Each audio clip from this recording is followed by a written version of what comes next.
All right, we are here. Thank you everyone for joining us today. We're going to let folks come into the virtual room, as it were. Maybe they're grabbing their coffee or their tea. Alexis, what's your sort of like morning pick me up drink of choice?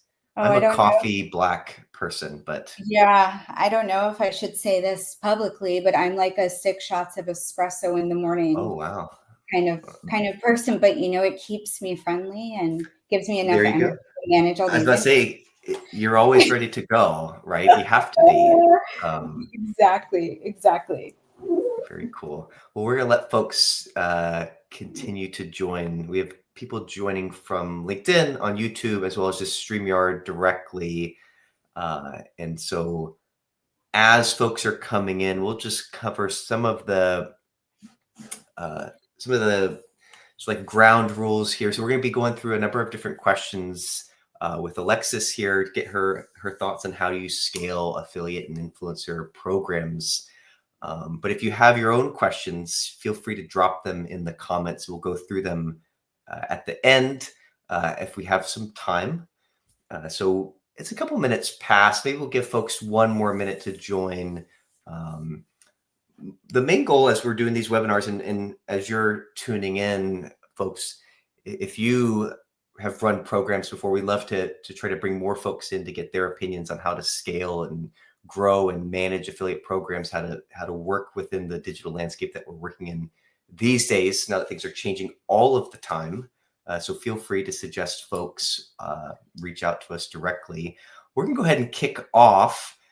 So you're joining us today. We'll be diving into how to build a program that scales across influencers, affiliates, brand ambassadors. And our guest today is Alexis Warshilowski. I probably should have made sure that I was going to say that right, but is it Right? ch or ch? It's more of a cha, but you're Okay, further along than Warshilowski. most, so we'll take it. There we go. So as always, I'm Ryan Hilliard. I'm the CEO here at Refersion. Alexa Warchulowski is the founder and CEO of Mesh Wellness. And one of the reasons that I wanted to reach out to Alexis, beyond the fact that I just enjoy talking with her as I have for the past few years, is just her background and perspective on growing a lot of brands that probably everybody on this webinar or watching this recording has ever interacted with. So, Alexa, I'll let you give yourself sort of your own intro, but I'm going to transition to this slide just highlighting some of the brands that you've helped scale. But maybe you could tell us a little bit about yourself and what drives you each morning after you get those 6 shots of espresso, and then we'll dive into the 6 questions we have today. Yeah, of course. So, started my career in publishing, actually, right? So think Condé Nast, Glam Media, which is no longer the Pop Sugars of the world, and I've been working with influencers and creators before they were actually called creators and influencers. They used to be called bloggers, and Instagram wasn't even a thing back then. So unfortunately, I'm dating myself, but it's been a really long time. And I really fell in love with the world of leveraging other people's very authentic content to integrate brands in ways that brands could not show up for their customers themselves, right? I think lots of big brands, also lots of small brands now, right, can run commercials and run meta ads and do all of that. But a lot of times it's really hard to show up authentically and also get a lot of credibility with consumers, especially as their behaviors change. And so left the world of publishing and ventured into the world of beauty, where influencers and affiliates and all of that can really help scale a brand very, very rapidly.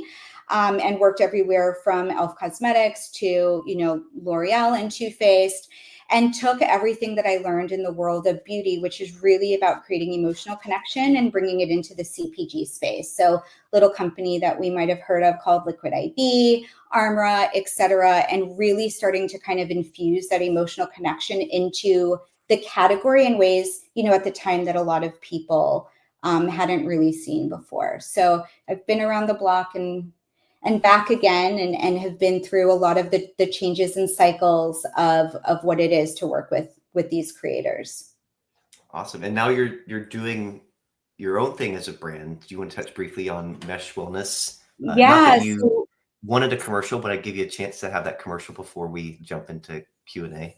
Yeah. So, obviously I've been in the CPG/wellness space for, considerable amount of years now, and saw that there was really a better way to take our supplements without the sugar, without the fillers, and with superior bioavailability. So this is probably the first time that I'm saying it to a broader group out loud. So thank you, Ryan, for giving me that opportunity. But, my goal is to completely change the way that people stay well and remove a lot of the marketing spin and leverage pharmaceutical grade formats to deliver supplements, again, in ways that will last in the bloodstream and don't come with all of the junk that you normally would get in other formats. So awesome. Let me see if we can switch up gears here. Let's pull ourselves up. We put together a number of different questions just based off of things that I hear from marketers through the years. It's kind of like a recurring theme. So we're going to have these questions pop up. I'll toss them over to you, Alexis, and get your opinion. Once again, folks, if you have questions, feel free to send them into the chat. We'll try to answer them at the end. So the first one is, and this applies to a lot of folks, right? Because new brands are created, new merchants show up on Shopify or WooCommerce every single day. It's so much easier to create something initially. The challenge is, how do I break into the market? And we find that all the time with customers and folks that we speak with. So how do you go about establishing like impactful creator, affiliate, brand ambassador relationships, things that drive value for the brand when you're a new brand? It's easy. It feels easy when you're an established brand, but so many folks just tend to be on that. Most people haven't heard of us. How do you break into that space? Like, what kind of tactics do you think about? Yeah. So I think the first thing is slow to plan, fast to execute. It's something that I live by. Every company and business that I touch, every department, right, that I touch, you have to start with a plan. And so there are several ways to do influencer, affiliate, and partnerships, and creating each category or each way that you want to engage with them, right? So for example, if you're a small brand, you might say, hey, I don't have money to pay the macros and the megas. So what I want to do is a full gifting program. Like, how do I just get it into their hands? And by the way, there's, a 10 to 15% chance that people will post, especially when you're a small brand, but you create a bucket and then you create the KPIs around that bucket, right? So, the goal isn't to get X amount of posts, but the goal would be, how can I reach out? Like, how many people do I have to reach out to in order to get it into X amount of hands per week or per month, right? So I think that would be the first thing, is how to create various categories that meet your business needs, and then creating very specific goals and KPIs within that. For affiliates, it might be, I need to do X amount of reach out and lock in this many people, get X amount of posts that drive X amount of revenue per week or per month, right? And you're kind of backing in. It's a bit more formulaic than people think. But in order to drive that growth, you need to understand the formula so that yourself or your team can start marching to the beat of that drum, because that's how you're going to scale the fastest, and that's how you learn the most, right? And then, of course, pivoting every month. What did you learn last month? What can we do better? What was the feedback that you got when you were reaching out to people? Making those tweaks, updating those numbers so that you continue to drive growth in your organization, and then testing and learning. I think, though, some of the biggest thing outside of setting up the structure for your program is how to make your brand really appealing to these creators, right? Because if you're pretty small, they most likely haven't haven't heard of you before. And having gone through working for some of the biggest brands in CPG, and then suddenly starting my own, nobody heard of Mesh either, right? And so what I found works is really leading with the mission and why you're different. How do you emotionally connect with them? How do you rally creators and get them behind your mission? I think also too, it's sometimes nice to receive the initial reach out from the founder. So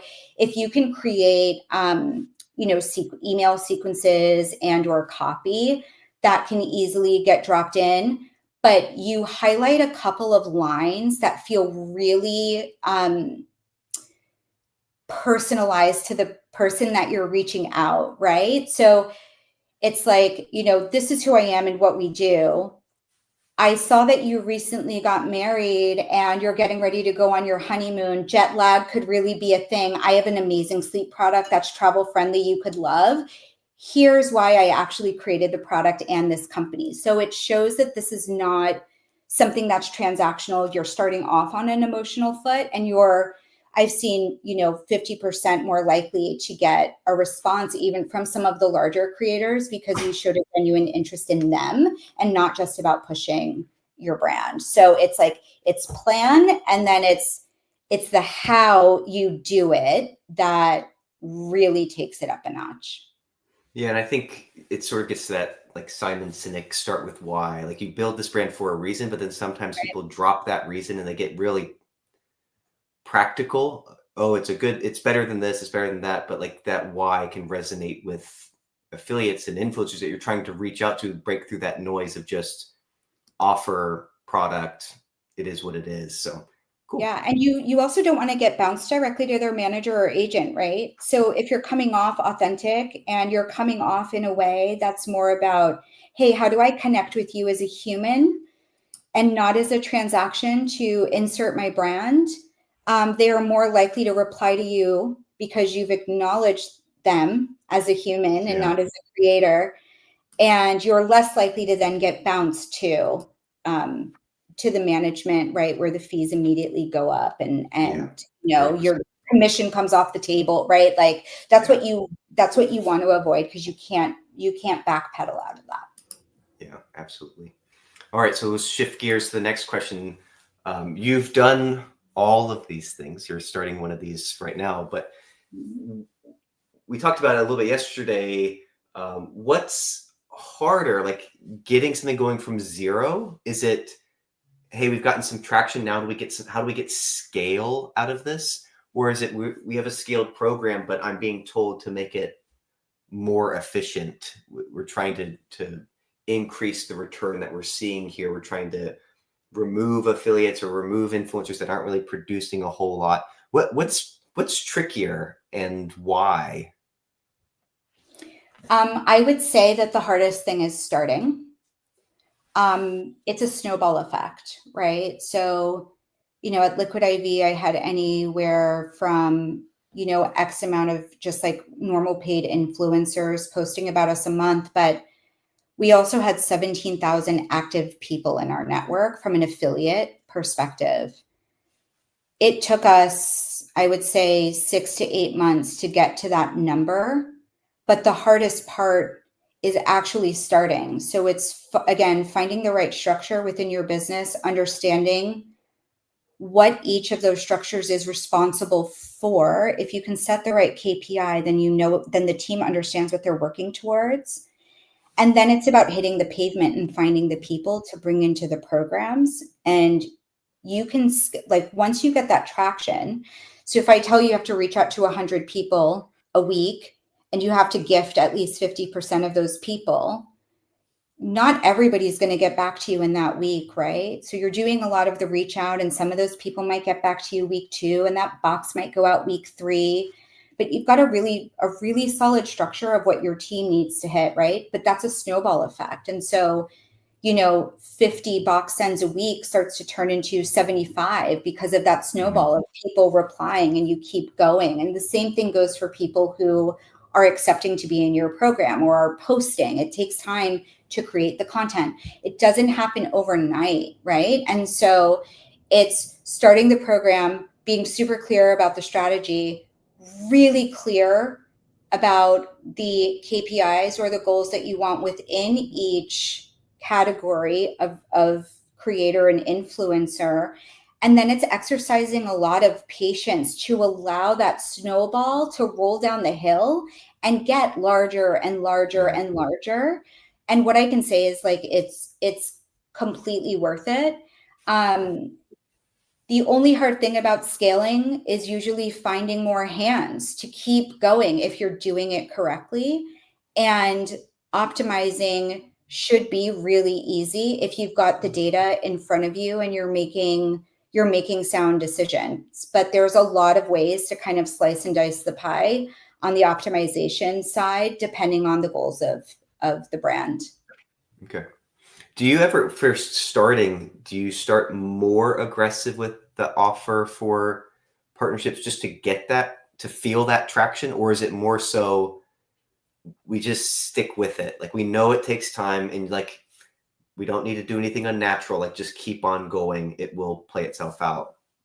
Yeah, so what I would say is don't be so fast to devalue yourself, because once you start with high commissions, you only have to get it more aggressive during certain periods, right? So what you have to take into account, which is also why I say slow to plan and fast to execute, because when you're slow to plan, you can think through a full year and what's ahead of you and not just how to get somebody in the door, right? And so there's a couple of things to consider. One is if you start high just to be aggressive, it's really hard to come down. So if you start locking in people at a really high commission rate, there's no backing out of that. They're stuck there and they're going to like it.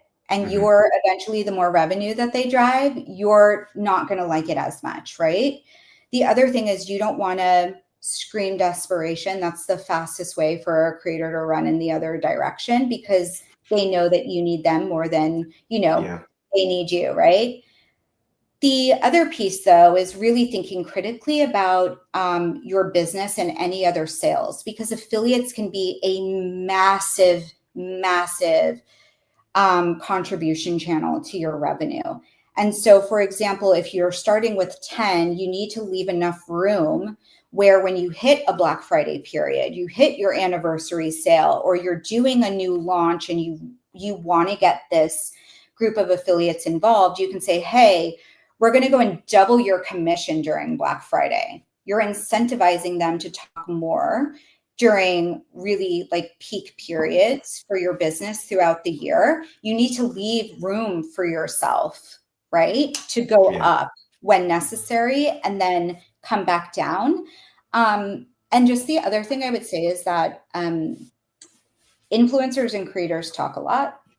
They might not talk to each other in forums where we can see them, but they do. And things do get shared. And so you just want to make sure that you're not really, really high and then you're gradually coming down, because the conversation will be, well, what happened to X brand? They used to do this and be really good to creators and now they're not anymore, but they've gotten bigger. And then there's resentment.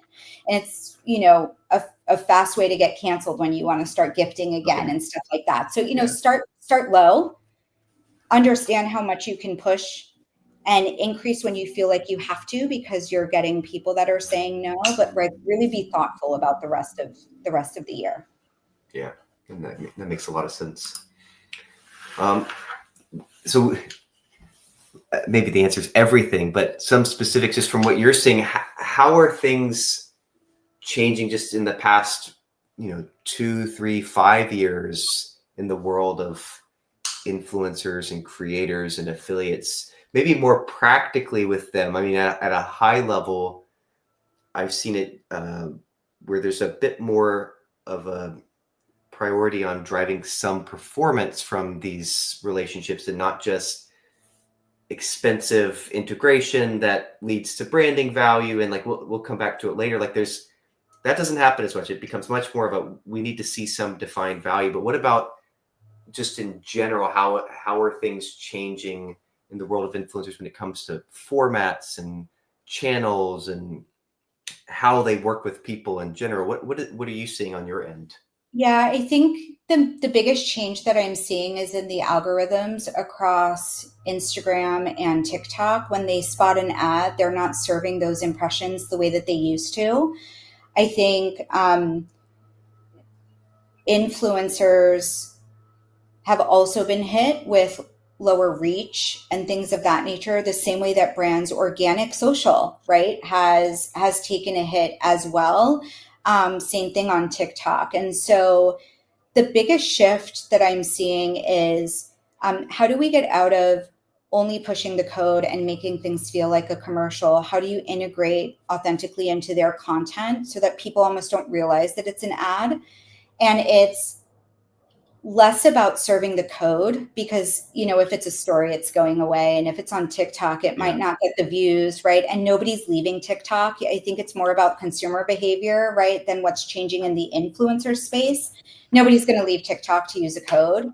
Um, and so for me, what I've seen is how do I get onto their link tree with the code, right? I don't want to get bounced to their LTK. Like, can I have a button on your link tree that says get X% off blank?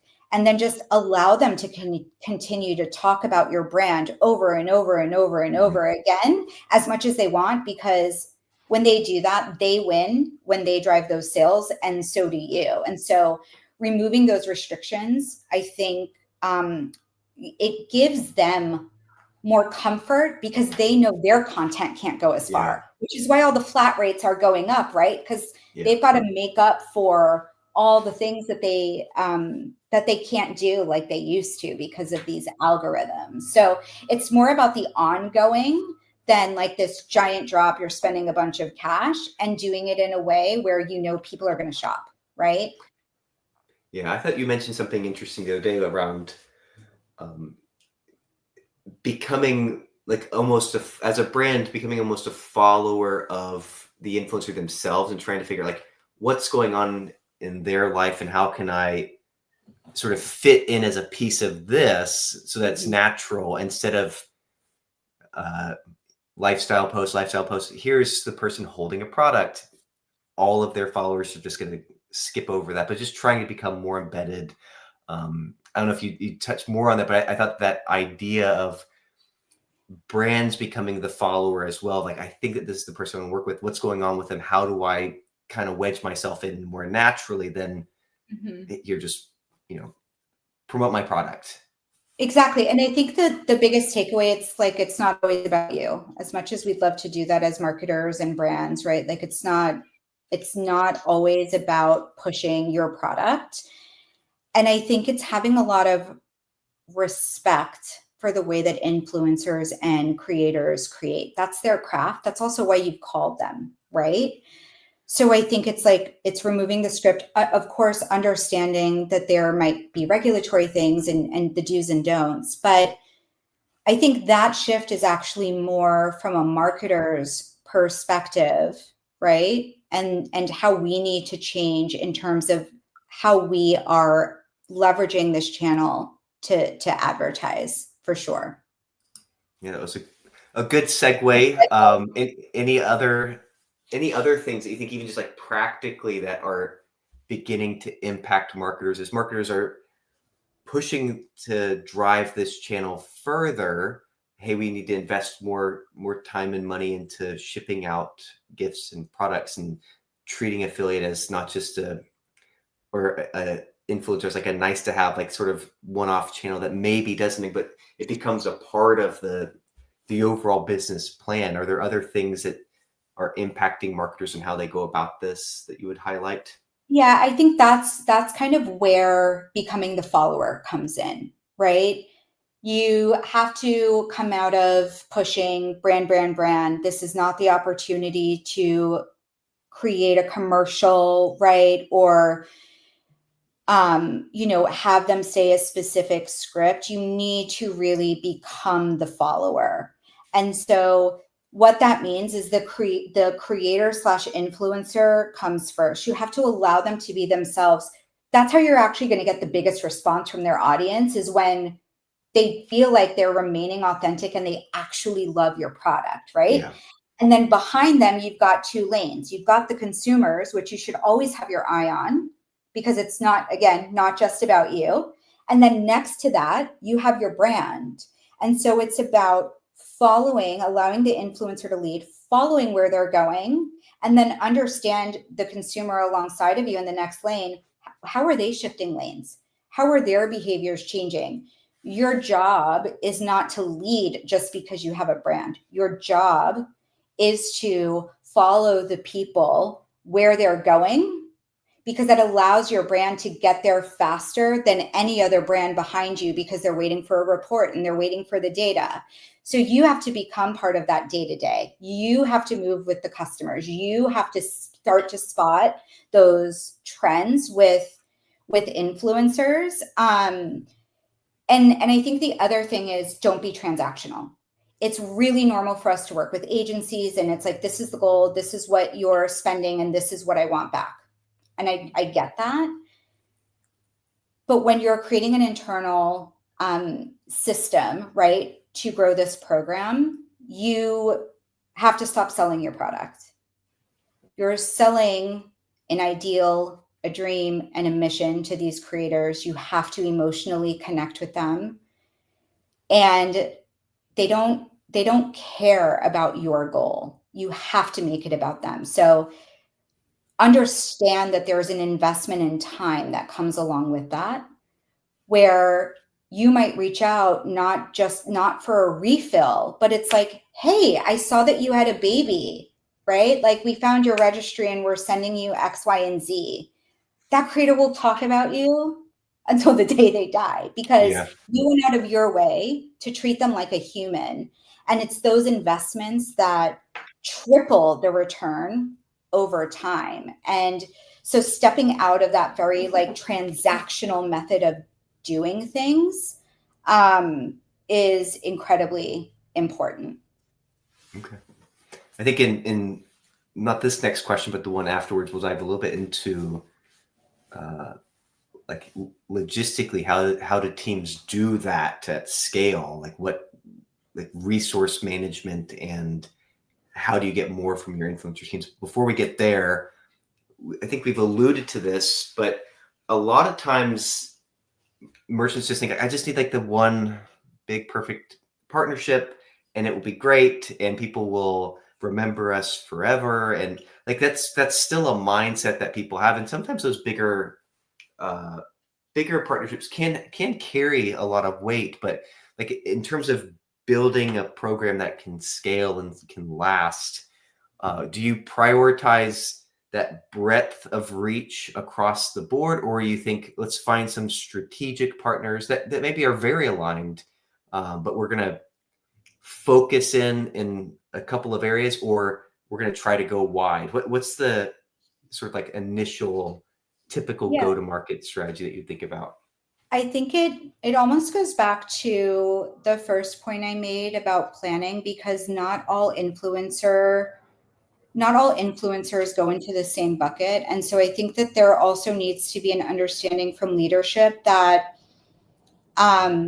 getting a big name is going to get you eyeballs that might not drive a ton of ROI, right? So you might look at those names because they're eyeballs for an opportunity, like we're going to do a collab, we're going to do a flavor, we're going to, I'm going to do something custom with them. Then you have maybe like macro creators that have decent return, and those are very specific, like I'm paying you and I expect a certain amount of, return on my ad spend and orders to justify a flat fee. And then that's how you get into the next month program.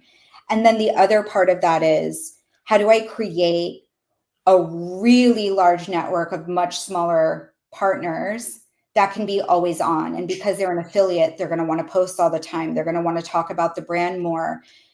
I find that with the first two, people know that it's an ad and they know that it's paid for.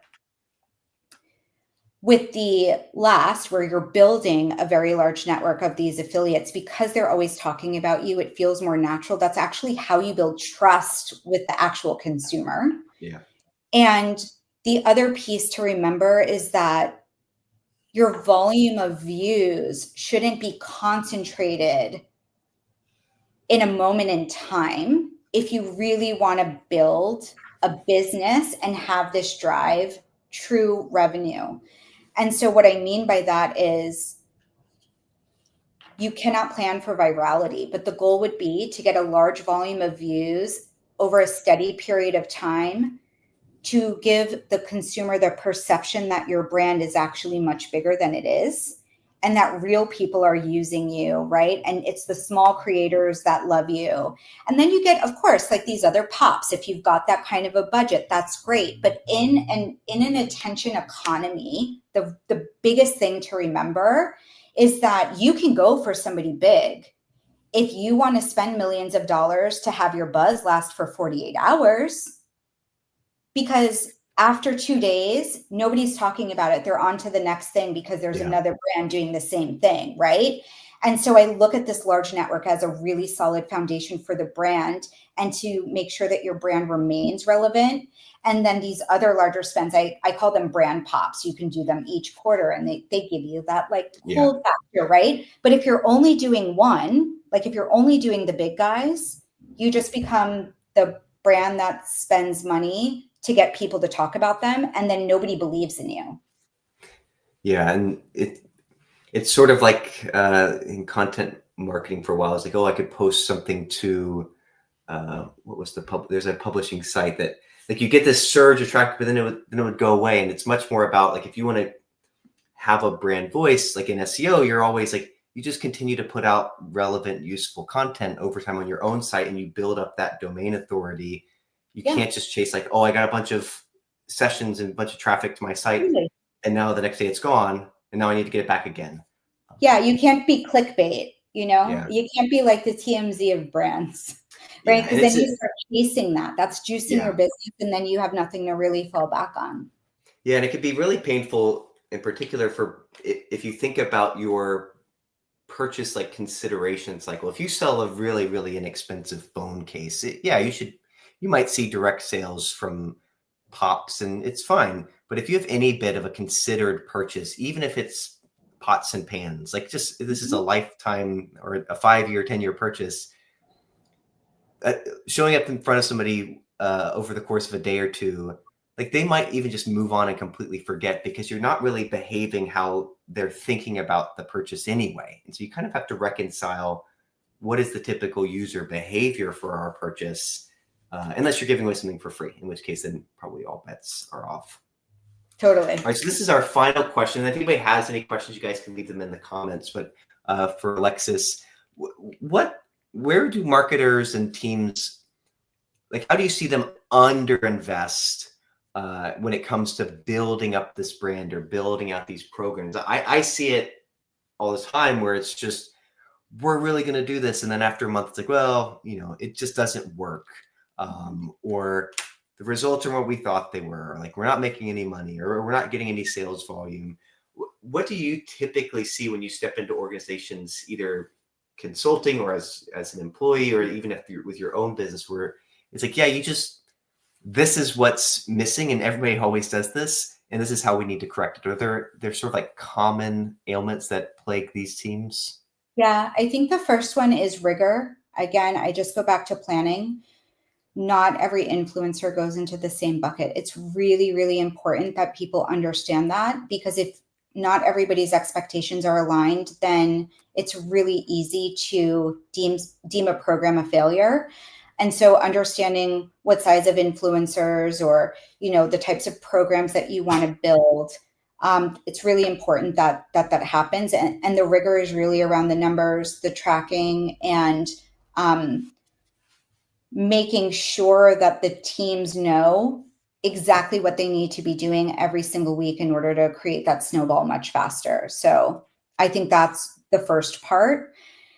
And then the second part is the biggest under investment, if you will, is time and empathy for creators as humans, right? And so I think it's really easy to say, hey, we don't have a lot of resources, so this one person that I brought in as an intern is going to do all of these things and handle all of these people, etc. And it's just not realistic, because when you're asking somebody to leverage their following to post about your brand repeatedly so that you can make money, and of course, yes, they make money too. It's a lot less. So you also have to Yeah. understand that. You have to be able to go back and forth with them over email, on a call. How do I emotionally invest in this person and get them connected so that they can do more with our brand? That takes a lot of time. How do I, this one person, or, your team of people needs to be following or looking at all of their content over the last 45 days so you can understand what's happening in their life in order to make the outreach authentic. This is not pull up a list and let's just blast out emails. I've seen people do it that way.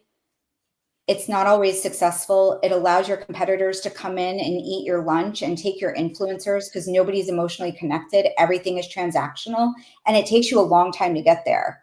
And it becomes a house of cards. And I think this way of doing it might be slightly slower, but not by much, because once you get that traction and other creators see other creators talking about you, it does scale pretty quickly. But if you're building it correctly and you're treating them as humans and really taking the time to invest in them, what you're doing is you're not building an affiliate network, you're actually building a community. And those people start showing up to your events and your pop-ups, and they're opening your PR, right? And so it's completely not normal to send more than maybe 100 to 200 PR boxes. They're really expensive, right? But when you create an emotional connection, I mean, at Liquid IV, I was sending, 1,700 to 2,000 top tier, very expensive influencer boxes. Because I know if people posted it, which they did, I would make fourfold back in 3 days. And then the other people maybe got a smaller version of that. And then everybody else on the list at least got the new product, right? They're a way to tier things out. But the payback on emotional connection is completely invaluable. And I think people don't give that any credit because it's not tangible, but it will be when you start tracking and you're getting that snowball, and the numbers are a lot bigger. You just have to give people the space to create that back and forth with the influencers. Yeah, I think one thing that you're alluding around is a lot of times it is, oh, we want to really scale this out, but we understaff what we really need to have these relationships. And so we think, well, we'll just batch send a bunch of stuff and it should just work out because the product's great. And maybe 5 years ago, like that could have been an effective strategy. But like over time, it has changed so much. The algorithms, the consumption behavior of their users themselves on these channels, how they've sort of waned in terms of their interest in like pure ad formats. And so you just have to be adaptable. So once you back in, I think it's a good sort of like closing comment to put a bow on it is like you said initially, you kind of need to back into like, if I want to drive X amount of revenue for this to be something that people even think about in my organization, like how can I make this not just a sort of like piddling channel? It's something of value. I need to have this many sales, which means I need this many affiliates and creators, which means I need to do this much outreach, which means I need to send this many emails, have this many meetings. How many hours of a day is this? Is this something that can realistically even happen with an individual? Does it need to be a team effort? If you don't have a team, do you find contractors or something to like help really put your best foot forward, give yourself a chance to make that impact? Or do you just blindly send 100,000 emails and just hope for the best? Which I can tell you now, it won't work. But baby steps, right? One step at a time. Like when I started, it was one person. And then it was like, oh, this is gaining a lot of traction. But because this person has to also focus on emotional connection and sending the refills and tapping back in, now it's time to bring somebody else in. And you'll quickly learn, depending on the type of product or business that you have, you'll learn what the max capacity is per person. And then that's actually how I went and I planned my team. Okay, this person can't handle more than 2,500 people at a time. Well, when she hits that, right, we'll bring in somebody else. And then what I'm doing is I'm watching how many, actives are in that people's bucket. And when that person gets really close, I know it's time to bring somebody in. And so you can do it based on number of people or, specific revenue per person that they're driving with this network. And that revenue should be able to fund the next person you bring in. And I think that's how you do it responsibly. Like, don't bite off more than you can chew. You've got a lot to learn.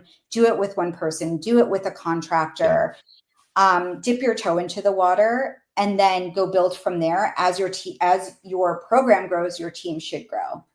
Yeah. You make a model, right? Okay. Absolutely. If It's all I've got math. half of my marketing manager spending their time on this, and we're seeing this output. If we had a full-time person, like, we've got a model now, we can kind of rely on this. So we've got time for maybe one question. We have a question. So this is from someone on our StreamYard stream. Which channel is most effective for reaching influencers and creators, and what can you do to boost your visibility when contacting them? Engaging in comments, is that worthwhile? Just direct messaging? How do you break through the noise of all of the people that are, all the brands are just sending mass messages, like they're super busy inboxes? What recommendations do you have there, Alexis? So there's two parts. I think the first one is it's much easier to reach out over an Instagram DM. And if they're not seeing it because you're in the hidden box, unsend it and resend it as many times as you need to in order to bump back up to the top, because those inboxes are very, very crowded, as we know. The second piece is commenting. So your outbound community engagement, if you will, should be commenting on other people's pages. That's something you should always be doing as a brand. That's not a place, though, for you to try and get somebody to respond to you. It's not a moment of selling. It's a moment for you to actually become a part of the conversation. So the goal is to create a comment that's culturally relevant. If their content is going viral, comment on the moment, comment on the content, become that viral comment, if you will.